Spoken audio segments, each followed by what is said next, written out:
कि वज़ीर इत्तलात और नशरियात अताउल्लाह तारड़ मीडिया से गुफ्तगू कर रहे हैं। कन्वेंशन सेंटर में भी खातिर अरेंजमेंट्स किए गए हैं।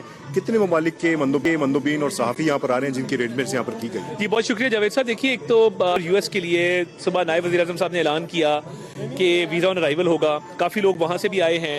50 के करीब जर्नलिस्ट पाकिस्तान पहुँच चुके हैं, बाकी कुछ रस्ते में हैं।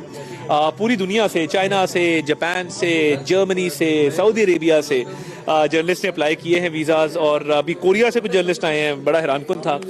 पूरी दुनिया से आ रहे हैं, और हमने कोशिश की है कि यहाँ जिला कन्वेंशन सेंटर में वज़ारत इत्तलात और नशरियात ने तमाम फैसिलिटीज़ अंडर वन रूफ दी हैं। हाई स्पीड इंटरनेट कनेक्टिविटी है, स्क्रीन नस्ब की गई हैं, कंप्यूटर्स, प्रिंटर्स, तमाम तर जो भी सहाफ़ती जो उमूर होते हैं उनको सरअंजाम देने के लिए ज़रूरी इक्विपमेंट है वो सारा नस्ब कर दिया गया है। और यहाँ से रेड जोन का भी एक व्यू आता है, तो वो अपनी कवरेज कर सकते हैं इस्लामाबाद टॉक्स के करीब होते हुए। जी, और जैसा कि आपकी मिनिस्ट्री जो है वो बड़ा एक इसमें रोल प्ले कर रही है, तो ऐसी सूरत में ओवरऑल एक मिनिस्ट्री जो है यहाँ कन्वेंशन सेंटर में फैसिलिटेशन कर रही है। बाहर मीडिया के जो प्लेटफॉर्म्स हैं वहाँ पर भी यकीनन इसके अरेंजमेंट्स की होगी, वो किस हवाले से बताइएगा? देखिए, कोशिश की है कि एक ही जगह पे सब हों ताकि बाहर उनको दिक्कत ना हो अपने फ़राइज़ सरअंजाम देने में। तो हमने कार्ड्स भी इशू किए हैं, उनको वेलकम भी करेंगे और उनको फैसिलिटेट भी करेंगे। तो सारा एक्शन यहीं पे होगा इंशाल्लाह।